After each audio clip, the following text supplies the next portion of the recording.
Salut tout le monde, on se retrouve aujourd'hui pour une nouvelle vidéo. Si vous avez vu ma vidéo précédente, vous savez qu'en ce moment je filme dans des conditions particulières, enfin c'est un peu compliqué, enfin bref. Si vous savez pas, juste allez voir ma vidéo précédente, comme ça, si vous l'avez pas vue, profitez-en pour la voir. Enfin bref, du coup, aujourd'hui ce sera une vidéo où je vais vous parler du BAFA. Donc pour ceux qui ne le savent pas, le BAFA c'est une formation, si je ne me trompe pas, l'aide BAFA ça veut dire brevet d'aptitude aux formations à l'animation. Si je ne me trompe pas, normalement c'est bien ça. Donc en gros le BAFA c'est une formation pour devenir animateur. Ça se fait en 3 stages, donc le stage de formation générale, le stage pratique où vous pouvez être payé, c'est un stage où vous allez travailler en groupe, vous pouvez aller en colonie de vacances, en centre aéré, etc. Donc voilà, c'est vraiment un stage où vous pratiquez. Et enfin un stage d'approfondissement ou de qualification où vous approfondissez, où vous vous qualifiez dans quelque chose de spécifique. Ça peut être pour faire par exemple pour avoir son diplôme de surveillant de baignade. Pour moi par exemple je pense que ma qualification, non en fait je pense pas, je suis déjà inscrite, mais ma qualification ça va être multi-activité, donc ça va être une formation où je vais apprendre plus, tout ce qui est dans le domaine, toutes les activités différentes, etc. Voilà. Donc du coup maintenant vous savez ce que c'est le BAFA et je vais vous parler de mon BAFA, comment je l'ai vécu. Donc du coup ce sera uniquement ma formation générale puisque pour l'instant je n'ai fait que la formation générale. Peut-être que plus tard, donc cet été quand j'aurai fait mon stage pratique, je vous en parlerai aussi. Du coup je vais vous expliquer un petit peu ce qu'on fait pendant le stage de formation générale, donc comment ça se passe, les journées, etc. Moi, avant d'aller au stage de formation générale, j'imaginais un truc assez, pas scolaire, parce que bon, ça reste une formation à l'animation, mais voilà, des cours, apprendre comment on fait ceci, apprendre comment on fait cela, enfin bref. J'avais pas vraiment envie d'y aller, je m'y étais inscrite parce que ça m'intéressait, mais à la fois je me disais, oh, ça va être chiant, pendant une semaine, en plus moi j'étais en internat, je dormais sur place, voilà. Maintenant que je l'ai fait, je vous conseille, franchement si vous avez les sous, parce que c'est un stage qui coûte vachement cher je trouve, si vous avez les sous, faites-le en internat parce que franchement les gars, ça va être, normalement si tout se passe bien, ça peut vraiment être une des meilleures semaines de votre année, si je peux dire ça comme ça. Pendant cette semaine, donc juste une semaine, j'ai réussi à tisser des liens avec des gens, j'ai rencontré des personnes, alors que pendant toute mon année à Nancy, j'ai pas vraiment réussi à tisser des liens, j'arrive pas, jusqu'à maintenant, j'arrive toujours pas à être moi-même avec les gens de ma fac, j'ai pas vraiment d'amis, je connais peut-être 2 personnes, mais voilà, on se voit pas souvent, voilà, c'est vraiment quelque chose que j'ai adoré quoi, donc du coup si vous avez le choix, si vous pouvez, si vous avez la possibilité, prenez en internat, vous allez vraiment pas regretter, hein. Vous dites pas ouais non mais c'est chiant, j'aime bien dormir chez moi et tout, parce que je suis partie comme ça, je vous jure, j'étais en mode j'aurais préféré rentrer le soir, j'aime bien mon lit, j'aime bien ma chambre, mais non mais franchement c'est trop bien. Du coup pendant cette formation BAFA vous serez accompagné par des formateurs, nous ils étaient 4 formateurs pour en tout 36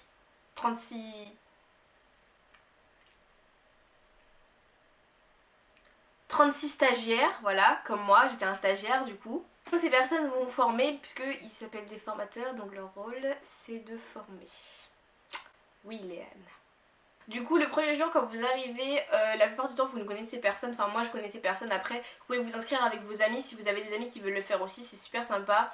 Mais pour la plupart on ne se connaissait pas, hein. Il y avait peut-être quelques personnes qui se connaissaient mais c'était pas énorme. Donc du coup le premier jour en tout cas, moi j'ai fait ma formation BAFA avec la CMEA. Et ça s'est passé comme ça. Après je pense que ça dépend de l'organisation avec laquelle vous passez votre BAFA, des formateurs qui sont avec vous, ça dépend de plein de choses. Mais non en tout cas, donc le premier jour, comme personne ne se connaissait, on a fait des jeux de connaissances. Donc franchement c'est vraiment quelque chose de super. Et au fur et à mesure du BAFA, vous allez faire différentes activités. Et le but ça va être de... Moi je vous conseille de faire des fiches entre guillemets, voilà, juste d'écrire les noms et certaines règles si vous pensez que vous allez les oublier, parce qu'en fait quand vous allez faire votre stage pratique, quand vous allez travailler en colonie de vacances par la suite, ce sont des activités qui vont vous servir en fait. Du coup avec la CMEA, donc le premier jour on nous donne un classeur comme celui-ci, j'espère que vous voyez bien, voilà, hein, je suis éclairée par la lumière du soleil et je n'ai pas de retour caméra donc c'est compliqué. Du coup dans ce classeur vous allez trouver tous les points que vous allez aborder lors de votre formation BAFA. Donc moi je vous conseille de les lire, moi je l'ai pas lu, mais ne prenez pas exemple sur moi non plus. Mais voilà, je l'ai survolé, j'ai feuilleté les pages quoi. De toute façon, normalement les formateurs, ils vous donne les pages un peu importantes au début, enfin voilà. Ensuite dans le classeur vous aurez d'autres pages qui sont à remplir par vous. Par exemple un calendrier de votre semaine que vous devrez remplir comme celui-ci, je sais pas si vous voyez bien, moi j'ai pas fini de le remplir, hein, je suis une mauvaise élève donc j'ai dit de ne pas prendre exemple sur moi. En fait ce sera un peu votre livret de stage, je sais pas si vous en avez déjà eu au collège ou quoi, mais ce sera un peu votre livret de stage, donc ça va être vos objectifs dans la formation, donc les objectifs que vous vous êtes fixés, les critères de validation, enfin voilà. Ce qu'il faut savoir c'est que quand vous allez passer votre BAFA, partez en tête que vous l'aurez, parce qu'en fait c'est vraiment très très rare que quelqu'un n'ait pas son BAFA, en tout cas c'est ce qu'on nous a dit. Généralement, tu y vas, tu l'as. Si tu la passes, c'est qu'il y a quelque chose qui s'est vraiment mal passé, qu'il y a eu un problème, que... Voilà, c'est pas normal. D'ailleurs, dès le début de la formation, les formateurs, pardon, j'ai l'habitude de dire les animateurs, ils aiment pas ça. Les formateurs, ils vous disent que votre appréciation, puisqu'il faudra une appréciation à la fin de votre stage, c'est vous qui l'écrivez. Donc oui, c'est vraiment nous qui écrivons notre formation. Ils la corrigent dans le sens où ils corrigent genre des phrases, des fautes d'orthographe, où ils réorganisent les mots, etc. Mais c'est vous qui écrivez votre formation, les gars. Donc franchement, c'est vraiment quelque chose de très cool et vous profitez plus qu'autre chose en fait. J'ai pas envie de dire ça si jamais les formateurs il y a très très peu de chances, mais si jamais les formateurs qui m'ont formé voyaient cette vidéo, ils seraient peut-être pas contents que je dise ça, mais c'était comme une colonie de vacances, vraiment, voilà, c'est vraiment ça, où on apprend quand même des choses, mais même en colonie de vacances, j'ai envie de te dire, t'apprends quand même des choses des fois, enfin bref. Donc, quand vous allez passer votre BAFA, il y aura des critères de validation qui vous seront donnés dès le départ. Donc, je vous dis les 3 critères que nous on avait, moi j'ai passé avec la CMA, je pense que c'est à peu près pareil, donc la CMA de Bretagne, j'ai passé mon stage à Fouesnant, je sais pas si vous connaissez mais je pense pas. Mais du coup bah je vous donne les critères que nous on avait. Donc les critères c'était assiduité, aptitude à s'adapter à la vie collective et aptitude à travailler en équipe. Les gars j'ai des fourmis dans les jambes, là je suis à genoux. Je veux retrouver mon trépied et ma lumière.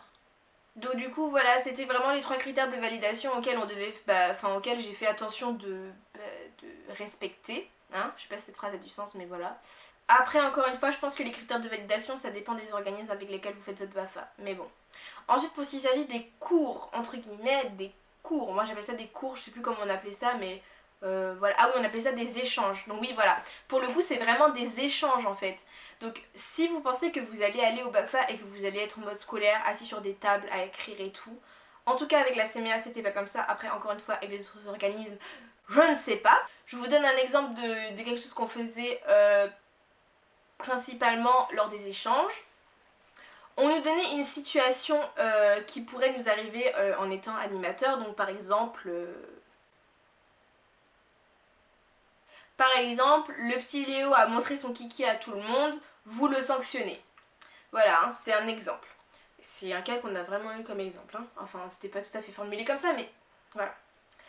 Donc, on vous donne la situation, et ceux qui se placent à droite de la salle, c'est ceux qui sont d'accord, et ceux qui se placent à gauche de la salle, c'est ceux qui sont pas d'accord, enfin, ou l'inverse, on s'en fout.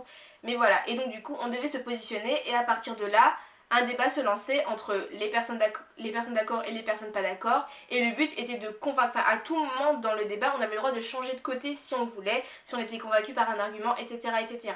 La plupart des échanges se sont faits comme ça, et c'était vraiment intéressant. Après, c'est arrivé qu'il y ait des échanges où on était assis, et qu'on écrivait, mais c'était jamais pendant tout un échange, c'était vraiment, il n'y avait pas vraiment de cours, c'était vraiment bien, franchement, ne vous inquiétez pas, en tout cas si vous faites avec la CMA, franchement c'était vraiment bien. Donc ce que vous allez apprendre pendant les cours, je vous le dis pas, je voudrais pas non plus vous spoiler votre stage, mais si ça vous intéresse, n'hésitez pas à poser des questions dans les commentaires, j'y répondrai sans problème. Voilà, dans les commentaires ou même sur Instagram, Twitter, enfin bref, tout est dans la barre d'infos si vous voulez venir me parler en privé, voilà. À part ça, du coup, pendant les stages, on fait très souvent beaucoup, et franchement c'est quelque chose que moi j'ai bien aimé. Je pense que tout le monde a aimé en vrai. Voilà, on retrouve limite une âme d'enfant quand on y est. Bref, on fait énormément de jeux, que ce soit d'intérieur, d'extérieur. Et aussi, il y a des veillées. Donc les veillées, c'est tous les soirs on a des veillées. Et pendant ces veillées, on fait différentes activités, que ce soit activités manuelles, activités d'expression, genre théâtre, enfin pas théâtre, mais activités d'expression, genre mime par exemple. Soirées jeux de société, enfin voilà. Les veillées, ça fait partie de la formation en fait. c'est pas en mode j'ai pas envie d'y aller ce soir, j'y vais pas. Non, il faut y aller. Même tous les jeux que vous allez faire avec vos formateurs, c'est pas des jeux en mode c'est pas un temps de pause en fait, ça fait partie de la formation. Parce que quand vous faites cette activité là, et ben après chaque activité, on faisait un cercle. Et en gros, on discutait de avec qui on peut faire cette activité-là, comment on peut modifier les règles pour qu'elles soient mieux ou pour qu'elles soient adaptées à un âge d'enfant. Voilà, tout fait partie de la formation. Il n'y a pas de c'est un temps de pause juste pour s'amuser, etc., etc. On apprend et je pense qu'ils essayent aussi de faire des activités originales pour qu'on puisse en connaître par la suite. Et même nous, parfois, on organise des activités. Et ça apporte aussi aux formateurs qui, eux aussi, ce sont des animateurs au fond, donc ils apprennent aussi. Enfin, quand je dis qu'ils apprennent, c'est genre, si on leur montre une activité qu'ils connaissent pas, voilà. Outre les activités, du coup, parce que c'est pas que ça, hein, l'animation. Donc comme je vous dis, oui, je vous ai dit, il y a des cours et je vous ai pas donné les sujets, mais voilà, pendant ces cours-là, vous apprenez des choses aussi. On apprend également des chants, bon ça peut rentrer du coup dans les activités, mais voilà, et ça c'est quelque chose qui nous a particulièrement éclaté, mon groupe et moi, ouais, les 36 personnes et moi, on était tout le temps en train de chanter les chants qu'on nous apprenait, c'était assez marrant, enfin bref. Mais vous apprenez aussi par exemple à faire des plannings, donc nous on avait la possibilité si on voulait de s'inscrire à une commission planning, c'est-à-dire de s'inscrire, d'aller à une commission planning et donc de prévoir la journée du lendemain. Donc c'est quelque chose que vous serez amené à faire en tant qu'animateur. Si vous avez des enfants, il faut prévoir des activités le lendemain, il faut prévoir la journée, organiser la journée. Et en fait vous avez le choix d'y aller. Donc si vous avez le choix, je vous conseille d'y aller. Je pense que dans mon groupe il y en a qui n'y sont pas allés. Et moi j'ai trouvé ça vraiment bien de faire la journée, enfin voilà. Après ce qu'il faut savoir c'est encore une fois, ça c'était avec mes formateurs, mais que les cours que vous allez avoir, les moments d'échange, ce n'est pas forcément des choses qui vont vous être imposées. Vous pouvez également dire moi j'aimerais qu'on parle de ça, j'aimerais qu'on parle de ça, enfin j'aimerais qu'on aborde ce sujet là quoi, et en gros vous pourrez les aborder pendant les cours. Nous par exemple on a voulu aborder les sujets du handicap et de la sexualité. Et du coup on les a abordés. Quand je dis handicap, enfin quand je dis sexualité et handicap, enfin genre sexualité c'est pas notre sexualité, c'est un truc qui va nous être utile. C'est pas genre ok vous voulez parler de la sexualité, on va parler de la sexualité. C'est genre on va parler de la sexualité en colonie de vacances. Genre par exemple si vous surprenez deux enfants en train de faire l'amour ou des choses comme ça.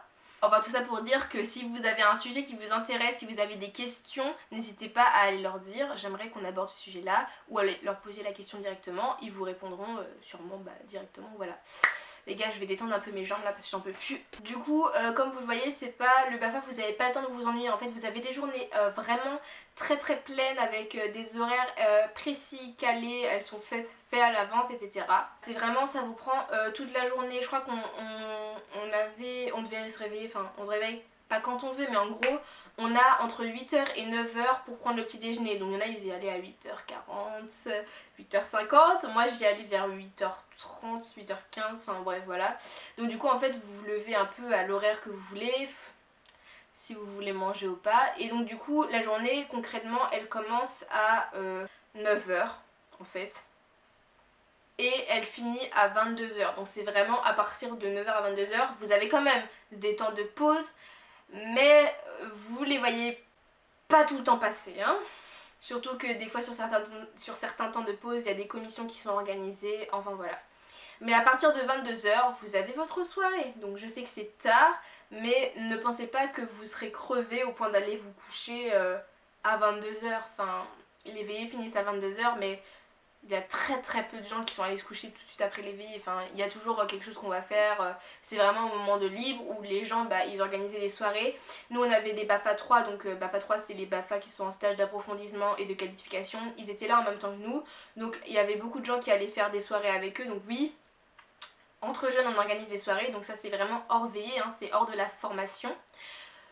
Vous pouvez aussi sortir de l'établissement, c'est-à-dire que pendant les temps de pause, moi par exemple je sortais, j'allais voir ma mère, on sortait, on allait acheter à manger, de l'alcool pour certains, voilà. Enfin bref, donc il y a des moments de pause où vraiment vous êtes hors de la formation, mais après si vous causez des problèmes à certaines personnes ou même les formateurs en fait, ce qu'ils voient, comment j'ai expliqué ça ? En gros, les formateurs, ils vont vous noter, enfin vous juger, ils vous notent pas, mais ils vont voir ce que vous leur faites voir en fait. Donc même si sur les temps de pause, vous allez vous permettre par exemple en soirée de boire de l'alcool, etc. Et que bah ça ils le savent, hein, même s'ils sont pas avec nous, ils le savent quand même ce qu'on fait. Moi je le vois pas donc je m'inclus pas dans le on, mais ils savent ce qu'on fait. Et si le lendemain vous êtes complètement torché ou que vous êtes super fatigué en train de vous endormir en cours, voilà, enfin. Vous disiez? Je t'ai pas parlé, Siri, tu me saoules à me couper la parole comme ça. Non mais je rêve. Bref, les formateurs voient ce que vous leur montrez. Donc n'allez pas non plus faire n'importe quoi en fait. Parce que eux, même s'ils voient que sur les temps de formation vous êtes super au top, que vous interagissez, etc. etc. mais qu'ils voient que derrière bah, vous êtes là, vous vous torchez la gueule à fond, vous faites de la merde, etc. Bah, ils vont se dire, eux en colonie de vacances en tant qu'animateurs, quand ils seront avec les gosses ils seront super, mais après sur leur temps de pause entre guillemets ils vont faire la merde. Enfin je pense que vous avez compris ce que j'essaie de vous dire. Donc voilà, n'oubliez pas, même pendant vos temps de pause vous êtes quand même dans une formation, vous n'êtes pas là pour vous éclater fifou non plus. Enfin c'est pas des vacances en fait. C'est vraiment très très dur à intégrer parce que quand vous y êtes en fait c'est tellement l'éclate que vous avez l'impression d'être en colonie de vacances comme j'ai déjà dit, mais c'est pas des vacances. Aussi, vous allez apprendre, si vous savez pas comment faire, vous inquiétez pas, vous allez apprendre à mener des activités. Donc on va vous apprendre à préparer une activité, à la mener, etc. etc. Si vous allez passer votre BAFA, pensez à essayer d'intervenir pendant les débats, de pas forcément avoir peur de donner votre avis. Après, il y a toujours une façon de faire et de dire les choses. Mais voilà, n'ayez pas peur de prendre la parole, d'intervenir, etc., de poser des questions. Les formateurs, ils aiment bien ça, enfin, je pense. Ils aiment bien ça parce que bah ils voient que vous êtes intéressé et que vous voulez apprendre en fait et que vous avez des idées placées dans votre tête. Mais en fait, quand je dis des idées placées, je parle d'idées positives. Hein. Ne soyez pas en mode obstiné qui change pas ce qu'il pense quoi. Genre ça c'est pas. Du coup voilà, tout ça pour dire que moi j'ai adoré le BAFA, j'espère que la vidéo vous aura été un petit peu utile, c'est assez compliqué à expliquer comment ça se passe exactement. Après vous pouvez aller sur le site de la CMEA, etc. Moi j'ai ce petit livret là qui me donne les dates de formation, mais vous pouvez aller sur le site internet de la CMEA pour voir si jamais vous avez envie de vous inscrire. Avant de vous inscrire au BAFA, il faut que vous allez sur le site Jeune et Gouv. Je vais vous mettre le lien dans la barre d'infos pour vous inscrire et obtenir un numéro de je sais pas quoi, un numéro sport ou je sais pas quoi. Enfin bref, un numéro qui va permettre par la suite de vous inscrire dans un organisme de formation de BAFA. Donc moi c'était la CMEA et c'est un organisme que je vous recommande parce que franchement c'était super. N'hésitez pas à me poser des questions si vous, dans les commentaires ou comme je vous ai dit en privé sur mes réseaux sociaux si vous en avez. Ça me dérange absolument pas de répondre parce que je pense qu'il y a des points que je n'ai peut-être pas abordés ou des points que j'aurais dû aborder dans la vidéo. Personnellement, si vous voulez savoir, je suis sortie du BAFA avec une totale autre image de l'enfant et pourtant cette année je suis en psycho et j'ai appris beaucoup de choses sur le développement de l'enfant, etc., certains comportements et j'avais quand même déjà des idées dans ma tête et en passant mon BAFA, j'ai vu encore les choses différemment. C'est quelque chose que j'ai beaucoup apprécié et j'espère que c'est quelque chose que vous apprécierez vous aussi beaucoup si vous passez votre BAFA. Peut-être que je ferai d'autres vidéos sur le sujet par la suite, je sais pas quoi trop, qu'est-ce que je peux dire d'autre. Ouh là là, ça avait du mal à sortir ça. Mais voilà, en tout cas, si ça vous intéresse que je fasse une vidéo sur mon stage pratique, dites-le moi. Si ça vous intéresse que je fasse une vidéo sur mon stage d'approfondissement que je fais normalement en octobre, dites-le moi aussi.